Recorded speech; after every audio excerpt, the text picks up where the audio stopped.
நான் உனக்கு சொந்தமானவன். உனக்கு மட்டும் என்ன நம்பு.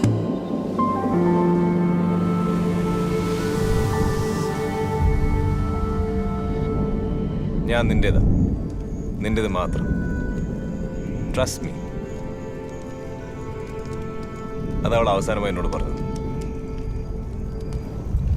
അത് കഴിഞ്ഞപ്പോൾ പിന്നെ അവളുടെ ഒരു വിവരവുമില്ല. You didn't hear from her? What do you mean? ഞാൻ കുറെ കോണ്ടാക്ട് ചെയ്യാൻ നോക്കിയതാ, സമ്മതിച്ചില്ല. അതിന് അടുത്ത ആഴ്ച അവൾ ഓസ്ട്രേലിയക്ക് പോയി. സഹിക്കാൻ പറ്റാതായപ്പോൾ ഞാൻ കുറെ കാശ് എങ്ങനെയൊക്കെ ഒപ്പിച്ച് ഒരു FL എടുത്ത് അവളെ കാണാൻ ഓസ്ട്രേലിയക്ക് പോയി.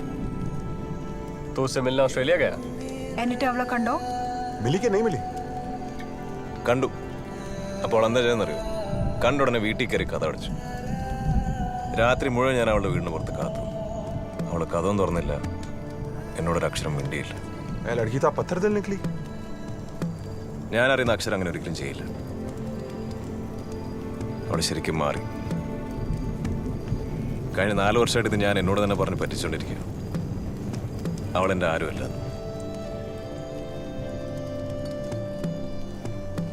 ഇന്നലെ ഈ കത്ത് കിട്ടുന്നവര് അവളാ ചൊറിയാൻ കസൻ അയച്ച. അതാ മനഃപൂർവ്വം ചെയ്താ ഞാൻ ഇറിറ്റേറ്റ് ചെയ്യാൻ. അവളുടെ കല്യാണം पुलिस वाले से शादी कर रही है? ये क्या बकवास कर रहा है यार?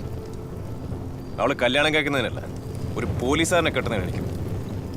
Why?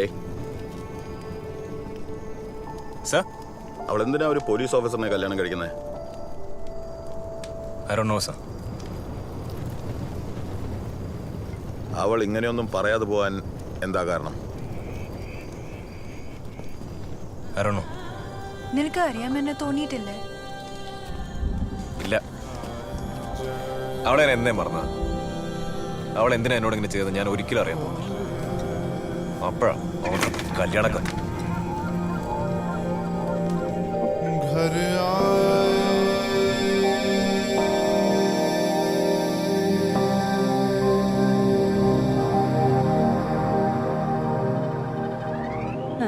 मन सुख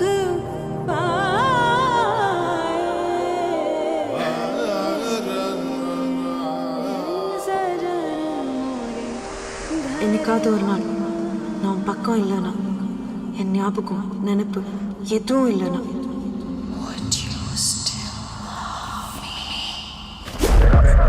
Let's go. എവിടെയാ sir? If we leave now in 4 to 5 hours we'll be there. By lunchtime നമുക്ക് അവിടെ എത്താം. അല്ല, നമ്മളെവിടെയും പോകുന്നേ?